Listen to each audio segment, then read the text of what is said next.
Olá, amigos! Eu sou Leide Lessa, praticista e professora de ciência cristã. Dou aula no Rio de Janeiro, mas moro na Flórida, aqui nos Estados Unidos. Que bom estar com vocês aqui. E hoje conosco nós temos Adriana Zabel. Oi, Adriana. Olá, Leide, olá a todos. É um prazer estar aqui novamente. Obrigada por me convidar para participar desse podcast. É uma honra dividir o stage com você. E eu sou Adriana Zabel, né, uma apaixonada por Jesus e pela metafísica, a visão que ele deixou para nós. Então, no vídeo anterior, o nosso segundo episódio, a gente falou sobre as bem-aventuranças 2, 3 e 4. Ou seja, somos abençoados porque Deus sempre nos consola. Somos abençoados quando nos mantemos calmos. Somos abençoados quando queremos e praticamos a justiça e podemos assim demonstrar satisfação e fartura. Hoje vamos continuar com as bem-aventuranças 5, 6 e 7. Exatamente, Adriana. Então, nós hoje vamos falar sobre a misericórdia, a pureza e a paz interior.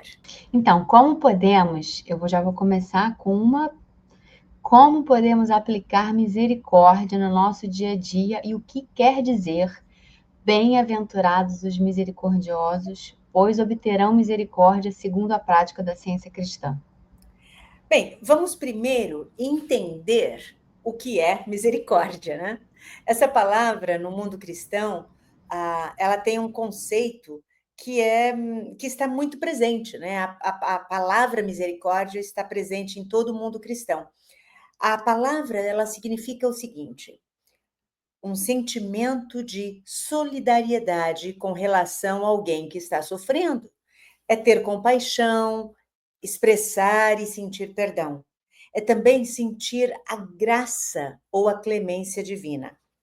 Se olharmos para a etimologia da palavra, ou seja, como essa palavra foi formada, como ela foi criada, em hebraico, essa palavra está fundamentada em três termos: amor, magnanimidade e graça.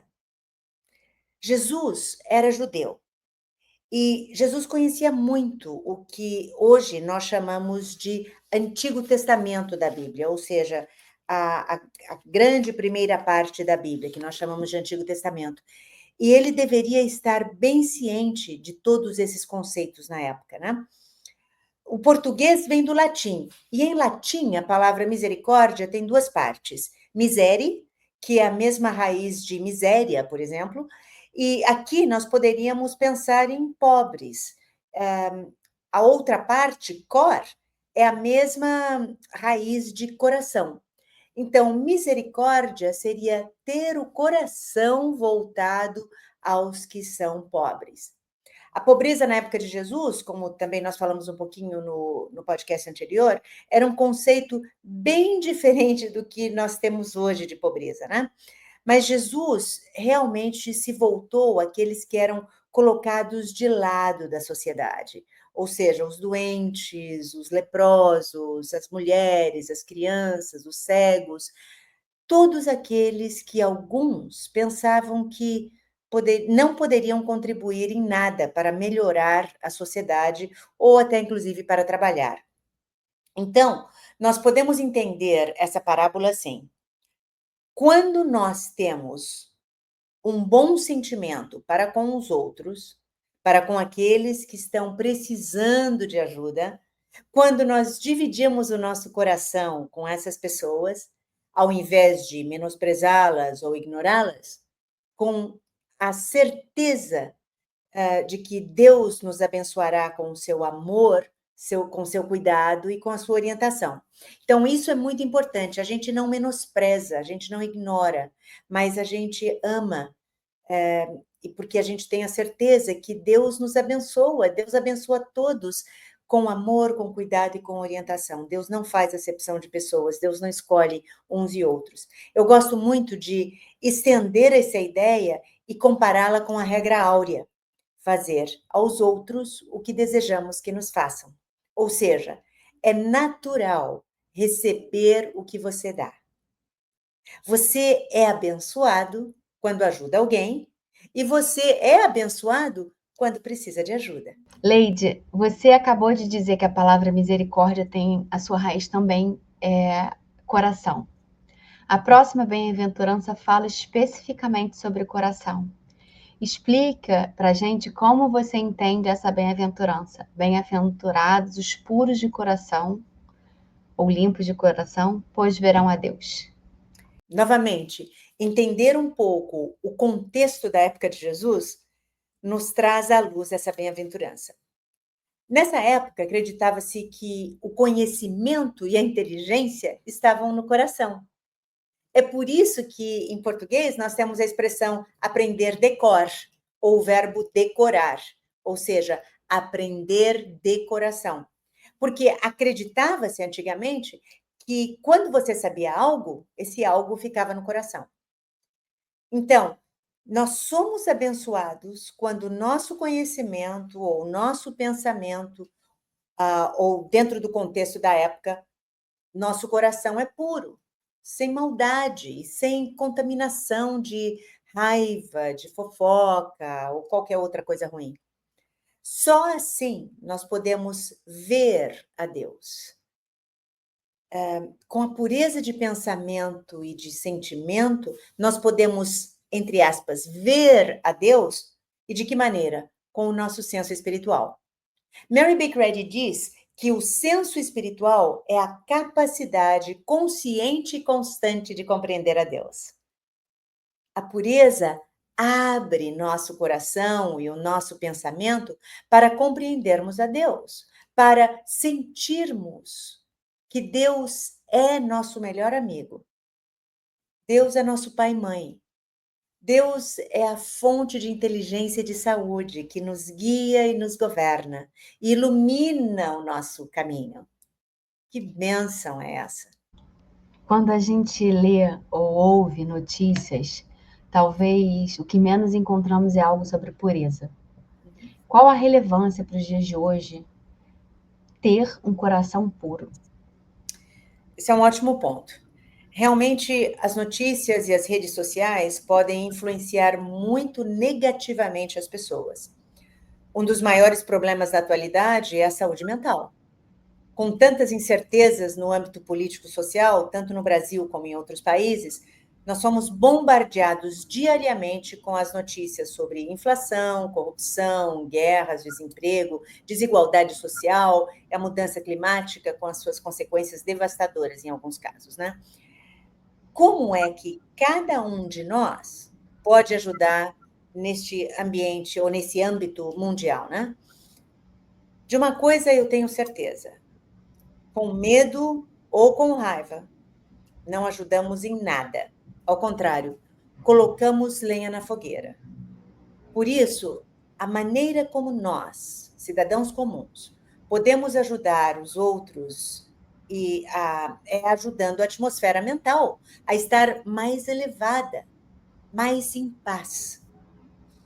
Pensando nessa bem-aventurança, Mary Baker Eddy diz na página 324 deste livro aqui, o Ciência e Saúde com a Chave das Escrituras. Ela diz: a purificação do senso humano e do ego é uma prova de progresso. E na página 337, ela diz: a ciência cristã demonstra que só os limpos de coração podem ver a Deus, como ensina o Evangelho. O homem é perfeito na proporção da sua pureza, e a perfeição é a ordem do existir celestial, que demonstra a vida em Cristo, o ideal espiritual da vida. É isso que nós encontramos aqui no livro Ciência e Saúde. Então, a pureza, ela nos traz progresso mental, físico e emocional.